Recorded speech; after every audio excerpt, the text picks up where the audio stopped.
আসসালামু আলাইকুম। আমাকে যারা দেখছেন সবাইকে আজকে আপনাদের সাথে আলোচনা করব গত 15 দিন, 16 দিন, 18 দিন আগে দুর্দান্ত প্রতাপশালী, মানে যাদের কথায় পুরো বাংলাদেশ কাঁপত, এমনকি মার্কিন যুক্তরাষ্ট্র কাঁপত। মানে তারা আহ, পৃথিবীর পরাশক্তি মার্কিন রাষ্ট্রকেও তারা পরোয়া করতো না। এবং জো বাইডেনকে নিয়েও তারা মানে খুব আজে বাজে কথা বলতো, এবং বাংলাদেশে মার্কিন রাষ্ট্রদূতকে নিয়েও তারা পিটার হাসকে নিয়েও অনেক আজে বাজে কথা বলতো। শুধু তাই নয়, এবং তারা সাবেক বাংলাদেশের মার্কিন রাষ্ট্রদূত পিটার হাসকে তারা জবাই করে তারা বাংলাদেশে হাঁস খাবে, এবং উদ্ধত্যপূর্ণ বক্তব্য তারা দিয়েছে। তারা হচ্ছে পৃথিবীর রাজা। এই স্বৈরাচার শেখ হাসিনা সরকারের যারা মন্ত্রী, এমপি, নেতা ছিল, এবং একদম পাতি নেতাও পর্যন্ত, আওয়ামী লীগের যারা পাতি নেতা, তারা পৃথিবীর রাজা বনে গিয়েছিল। আমি তাদের এই 15-16 দিনের ব্যবধানে তাদের যে কি করুণ পরিণতি আপনারা নিশ্চয়ই দেখতে পাচ্ছেন। 2024-এর 5ই আগস্ট দুপুরের পর থেকে তারা যেভাবে পেরেছে পালিয়ে গিয়েছে। স্বৈরাচার খুনি শেখ হাসিনা কিভাবে, এবং তার বোন শেখ রেহানা, এবং কিভাবে দেশ ছেড়ে পালিয়েছে আপনারা এটাই ভিডিওতেও দেখেছেন, নিউজে দেখেছেন, আপনারা এটা জেনেছেন। এবং ভারতে তারা পালিয়ে গিয়ে কোন রকমে জীবনটাকে রক্ষা করেছে। এবং আজকে আমি কথা বলবো সাবেক প্রধানমন্ত্রী শেখ হাসিনা সরকারের বেসরকারি খাত বিষয়ক উপদেষ্টা সালমান এফ রহমানকে নিয়ে, যাকে বলা হয় দুর্নীতির রাজা। দুর্নীতির রাজা বাংলাদেশের শেয়ার বাজার, বাংলাদেশের ব্যাংকিং খাত ধ্বংস করার ক্ষেত্রে, এবং বাংলাদেশের শিল্প কারখানা, বাংলাদেশের অর্থনীতি শক্তিশালী মজবুত একটা অবস্থানে যাক, এটি শেখ হাসিনা এবং শেখ হাসিনা সরকার এবং তার যে উপদেষ্টা সালমান এফ রহমান মন্ত্রী পদমর্যাদায়, সে কখনই চায়নি। এবং তারা সব সময় চেয়েছে বাংলাদেশের অর্থনীতি ভারতের উপর নির্ভরশীল হোক, বাংলাদেশের টাকা, বাংলাদেশের অর্থনীতি হলো সমৃদ্ধি হোক, বাংলাদেশের জনগণ উন্নত জীবন লাভ করুক। তারা কখনোই চায়নি বাংলাদেশের, আপনারা জানেন বর্তমানে শেখ হাসিনা সরকারের পতনের পরে বাংলাদেশের রিজার্ভ কোন অবস্থায় দাঁড়িয়েছে। সেই বাংলাদেশের রাষ্ট্রীয় ব্যাংক থেকে এবং বেসরকারি ব্যাংক থেকে এই সালমান এফ রহমান, তার কোম্পানি বেক্সিমকো গ্রুপ, এবং নামে বেনামে হাজার হাজার কোটি টাকা ঋণ নিয়ে, এবং সে কোনো সময় বাংলাদেশে এই পর্যন্ত, বাংলাদেশ স্বাধীন হওয়ার পরে 1972 সালের পর থেকে এই সালমান এফ রহমান এবং তার ব্যবসা প্রতিষ্ঠান বেক্সিমকো ব্যাংক থেকে যত হাজার হাজার কোটি টাকা লোন নিয়েছে, কোনো লোনই তারা পরিশোধ করেনি।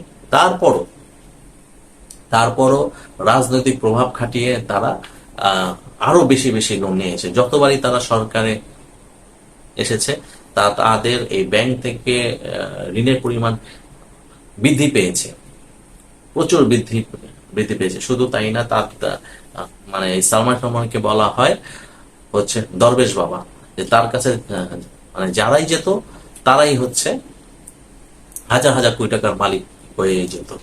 এবং সে গ্রেফতার হয়েছে, এবং বাংলাদেশে 18 কোটি জনগণ কিভাবে উল্লাস করেছে আপনারা সেটি দেখেছেন। এবং কোর্টে নেয়ার পরে তার উপরে কিভাবে জুতা ডিম নিক্ষেপ করা হয়েছে, তাকে গালিগালাজ করা হয়েছে, এবং জনতা তাকে কিভাবে ছিনিয়ে নিতে চেয়েছিল সেটাও আপনারা দেখেছেন। এবং হলো বাংলাদেশের ঢাকাতে কোর্টে আর্মি, পুলিশ, বিজেপি, র্যাব কিভাবে পরিস্থিতি সামাল দেওয়ার চেষ্টা করেছে। মানে বাংলাদেশের যতগুলো বাহিনী আছে সবগুলা বাহিনী হলো তাকে প্রোটেকশন দিয়ে রেখেছে। এত হাজার হাজার মানুষ মানে তার উপরে ক্ষিপ্ত ছিল, তাকে ছিনিয়ে নেওয়ার চেষ্টা করেছে সালমান এফ রহমান। এবং আরেকজন হচ্ছে সাবেক আইনমন্ত্রী আনিসুল হক, সেও হচ্ছে মানে বাংলাদেশে আইন বিভাগ, বিচার বিভাগে ধ্বংস করার ক্ষেত্রে সেও একজন অন্যতম ব্যক্তি। এবং সে শেখ হাসিনার হলো নির্দেশেই এগুলা করেছে। তার কাছে গেলে খুনের আসামিও জামিন পেয়ে যেত এবং বেকুব বেকুব খালাস পেয়ে যেত, খুনের আসামিও। এবং যে কোনো অপরাধ করে এই সাবেক আইনমন্ত্রী আনিসুল হকের কাছে গেলে এবং মানে যাওয়া মানে তাকে কোটি কোটি টাকা হলো সে ঘুষ নিত, এই তার বিনিময়ে হলো মানে খুনের মামলা, যে কোনো মামলা থেকে খালাস উনি করে দিত। তারপরে হচ্ছে সাবেক স্বরাষ্ট্র প্রতিমন্ত্রী শামসুল হক টুকু এবং মানে এই যে গত যে জাতীয় সংসদ ডেপুটি স্পিকার ছিলেন শামসুল হক টুকু, এবং এই শামসুল হক টুকু 2009 থেকে 2014 সাল পর্যন্ত সেই স্বরাষ্ট্র প্রতিমন্ত্রী ছিল। সে থাকাকালীন স্বরাষ্ট্র মন্ত্রণালয় সীমাহীন দুর্নীতি এবং নিয়োগ বাণিজ্য এবং হলো ছাত্রলীগ যুবলীগের যারা আওয়ামী লীগ করে এবং পুলিশ এবং বিজেপিতে তাদের নিয়োগ দান হয়েছে। এবং একটি পুলিশ সদস্যকে নিয়োগের জন্য ওই সময় 10 লাখ থেকে 15 লাখ টাকা নিত এই শামসুল হক টুকু। এবং এটা হচ্ছে একজন পুলিশ কনস্টেবলের ক্ষেত্রে, এবং এসআই এবং তার উপরে তো আরো বেশি 30-40 লাখ টাকা নিত 2009 থেকে 2014 সালে যে উনি যে ছিলেন। এবং হলো গুম ক্রসফায়ার করে তো হাজার কোটি টাকা উনি লোপাট করেছেন।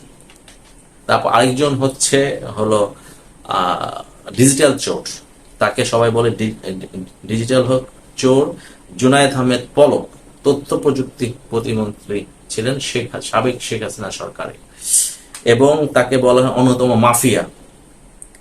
হলো সে মাফিয়া এবং সে সাবেক প্রধানমন্ত্রী শেখ হাসিনা পুত্র সজীব ওয়াজেদ জয়ের খুব ঘনিষ্ঠ, এবং ঘনিষ্ঠ থাকার কারণে সে হাজার হাজার কোটি টাকা এই মন্ত্রণালয় থেকে উনি লোপাট করেছে এবং বিদেশে পাচার করেছে, এবং বিশেষ করে যুক্তরাজ্য এবং কানাডাতে উনি পাচার করেছে, এবং ইউরোপেও তার প্রচুর সম্পদ আছে।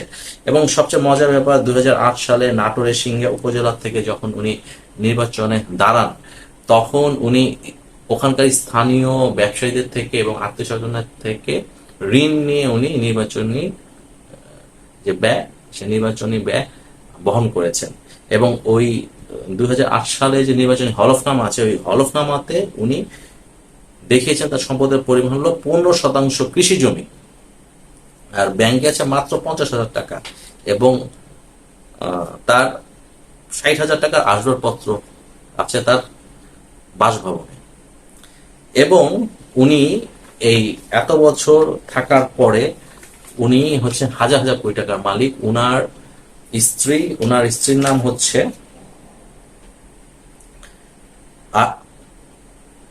আরিফা জেসমিন কণিকা।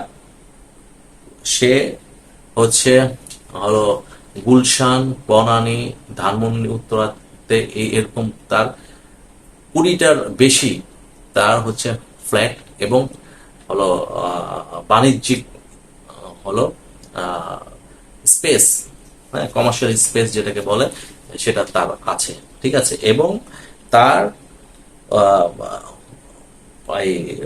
নাটোর এই সিংড়াইতে তার হচ্ছে 600 বিঘা জমি আছে তার স্ত্রীর নামে। হ্যাঁ, এবং এটা হচ্ছে প্রকাশিত, আর অপ্রকাশিত আরো বেশি। এবং তাদের দুর্নীতি নিয়ে আমি আরো কিছু কথা বলবো পরবর্তী পর্বে। এবং আরেকজন হচ্ছেন দীপুমণি, উনি হচ্ছে সমাজ কল্যাণ মন্ত্রী সাবেক শেখ হাসিনা সরকারের সময়, সদ্য সাবেক হওয়া শেখ হাসিনা সরকারের, এবং এরও আগে উনি ছিলেন পররাষ্ট্রমন্ত্রী ও শিক্ষামন্ত্রী। এই দীপুমণির কথা কি বলবো, উনি তো মানে শেখ হাসিনার হচ্ছে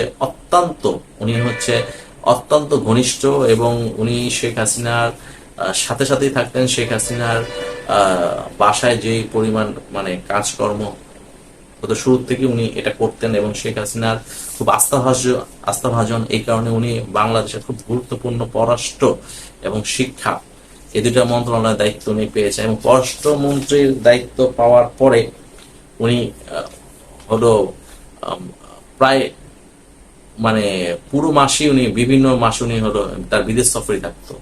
ঠিক আছে।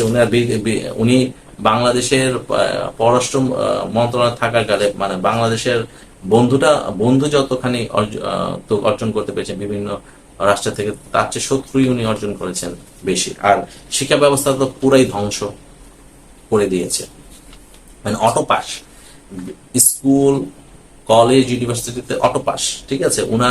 ওনার যে সিলেবাস এটা অনেকটা ছিল মানে ইসলাম ধর্ম বিদ্বেষী। হ্যাঁ, এটাই তার সময় যে বই ছিল, বইয়ের যে ভিতরে যে বিষয়বস্তু, এটা হলো ইসলাম ধর্ম বিদ্বেষী, মুসলমান বিদ্বেষী এই ছিল। উনিও হলো ধর্মচর্চা করতেন কিনা এটা নিয়ে অনেক সন্দেহ আছে। তো আরেকজন হয়েছে সাবেক ক্রীড়া উপমন্ত্রী আরিফ খান জয়। সে খুব অল্প সময় হলো ক্রীড়া উপমন্ত্রী উনি ছিলেন, সেও গ্রেফতার হচ্ছে এবং আরো আসবে।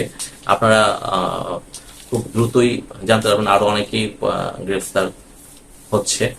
এবং এবং তাদের শুধু দুর্নীতি না, তারা এই হত্যাকাণ্ডের সাথে জড়িত, বিভিন্ন হত্যাকাণ্ড, এই 16-17 বছর স্বৈরাচার শেখ হাসিনা সরকারের সময় তারা বিভিন্ন এই হত্যাকাণ্ডের সাথে তারা জড়িত। দুর্নীতি তো আছে, ব্যাপক দুর্নীতি।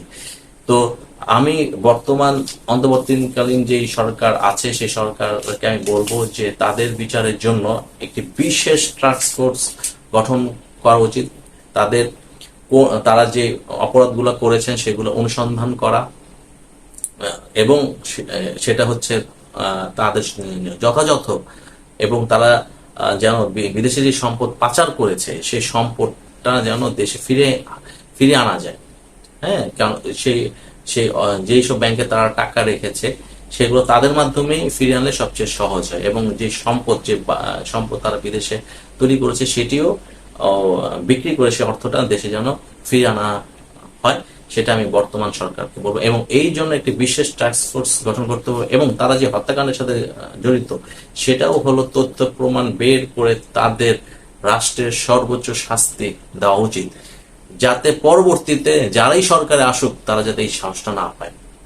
এবং তারা যে দুর্নীতি করেছে, রাষ্ট্রীয় সম্পদ লুট করেছে, জনগণের টাকা পয়সা লুট করেছে এবং জনগণকে হত্যা করেছে, এটা এমন শাস্তি এবং দৃষ্টান্ত স্থাপন করা উচিত যাতে করে ভবিষ্যতে বাংলাদেশে কেউ আর মানে এই সাহস দেখাতে না পারে। এবং তারা যদি এই বর্তমান সরকার এটা যদি এই দৃষ্টান্ত স্থাপন করতে না পারে, আমি বলবো তাদের বড় ব্যর্থতা থাকবে। এবং আমি এটা বলতে চাই, 16-17 বছর স্বৈরাচার শেখ হাসিনা সরকারের যতগুলা দুর্নীতি হত্যাকাণ্ড যা করেছে এটার প্রচুর প্রমাণ আছে, এবং যোগ্য লোককে দিয়ে এটার অনুসন্ধান করা, তদন্ত করা এবং বিচারের ব্যবস্থা করা, এমন বিচারের ব্যবস্থা এবং হলো যাতে বিচারটা যথাযথ হয়, এবং অনুসন্ধান ঠিকভাবে যদি করা যায়, তদন্ত করা যায় এবং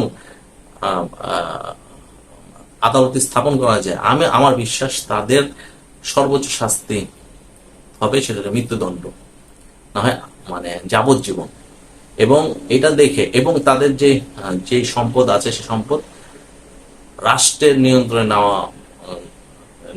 নিতে হবে, এবং সেটি হচ্ছে জনগণের কল্যাণে, বাংলাদেশের জনগণের কল্যাণে ব্যবহার করতে হবে। সেটি হচ্ছে স্থাবর যে সম্পত্তি হোক না কেন, হলো রাষ্ট্রের কল্যাণে, জনগণের কল্যাণে ব্যবহার। কারণ হচ্ছে তারা জনগণের টাকা লুণ্ঠন করেছে, জনগণকে হত্যা করেছে, এবং সেটা তারা ভোগ করার কোন অধিকার তারা রাখে না। তো আমি ওটাই বলবো যে বর্তমান যে অন্তর্বর্তীকালীন সরকার আছে তাদের অবশ্যই এই ব্যাপারে খুব সূক্ষ্ম ভাবে কাজ করতে হবে, কোনোভাবেই যাতে এই অপরাধীরা মানে বের হয়ে যেতে না পারে।